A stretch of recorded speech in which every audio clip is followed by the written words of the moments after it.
sa shell ng talaba, bamboo at bunot ng niyog. Nakagawa ng flood control ang isang komunidad sa Bulacan.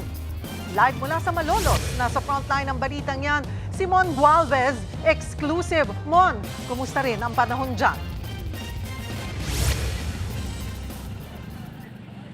Cheryl, ngayon lamang huminto kahit papano yung ulang nararanasan dito sa malaking bahagi ng Malolos City sa Bulacan, kaya hindi pa rin nawawala yung ilang mga pagbaha sa mga kalsada lalo na kapag high tide. Pero dahil dito, sinimulan na rin ng LGU ang isang flood control project na hindi na kailangan ng anumang semento, konkreto, pati na ng mga bakal.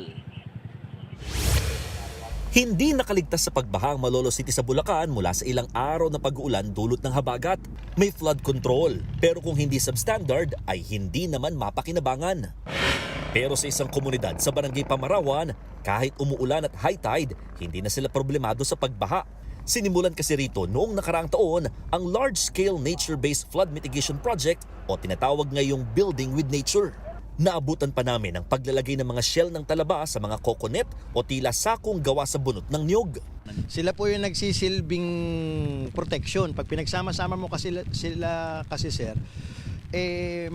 kaya nilang i-withstand yung lakas halos nung wave. And then eventually, yung banlik din po na dalan nung tubig ay makakatulong para mas lalo pa siyang maging matibay dahil matatrap doon sa pagitan po ng mga shell. Pinagpatong-patong ang libo-libong coconut 2 kilometrong layo mula sa mga kabahayan. Sinong mag-aakala na yung mga shell ng talaba na itatapon na ay mga pakinabangan pa pala, lalo na kapag pinagsama-sama at nilagay sa coconut, gaya nito, nakinatatayuan namin na nagmukha ng isang isla pangharang sa mga alon na poprotekta sa komunidad. 2 ang tumatayong natural na breakwater.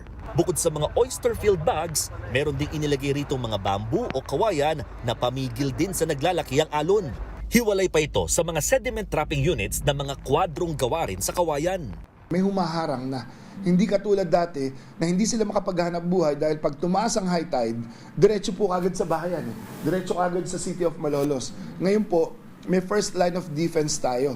Ang depensa natin ay hindi gumagamit ng simento, hindi gumagamit ng bakal, walang ginamit ng mga gray instruments po natin, pero ang gamit lang po natin dito, kawayan, coconuts at talaba. Pag malakas ang hangin, nangangamban ako kami na, baka mag-iba yung kubo namin dito kasi may kubo ho kami dyan, pahingan. Ngayon? Ngayon, parang sabog na ho, alon, sabog na. Hindi na siya ganun. Hindi na mahampas doon sa pader na lumalagapak. Aabot sa 14 na hektarya ang lawak ng tinatayong Building with Nature. Ang halagang ginastos sa proyekto, nasa 70 milyong piso lamang. Pinakamalaking ginastosan dito ang pagbiyahe sa mga materyales at bayad sa labor na pawang mga taga-Malolos din na magtatrabaho. Pag nasira yung sementado, babudgetan na naman ng kalahating taon. Bubuin na naman. Ito, malakas ang alon ngayon doon. Dahil doon sa mga oyster and bamboo breakwaters po natin, may nasisirang kapara-kapraso, pero isang gabi lang, isang araw lang, nare-repair kaagad natin. Madaling i-repair to Target na rin makapagtanim dito ng mga bakawan sa susunod na taon. Pagparating na ibang kakita mo na. Cheryl, initially, 3 barangay dapat ang gagawa nitong Building with Nature. Yan ay bukod sa Pamarawan, dito rin sa Barangay Atlag at saka sa Panasahan. Ang problema, meron do kasing mga naging conflict dahil meron do itatayong mga flood control projects doon dapat ang DPWH. Pero ito na nga, natenga kaya hindi rin nagawa itong sa lokal na pamahalaan. Ang initial na target dito or initial na pagsisimula dito talaga, Cheryl, nag-umpisa ito sa plano ng tinatawag na alyansa. Ito yung mga lokal na pamahalaan na nasa coastal towns dito sa Bulacan, maging sa Pampanga.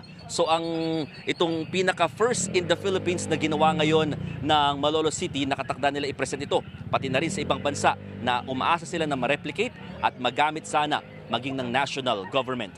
Cheryl. Maraming salamat, Mon Gualvez. Mga kapatid, Cheryl Hosing po. Maging maalam at may pakialam sa mga napapanahong issue at headlines. Mag-follow at mag-subscribe na sa social media pages ng News 5.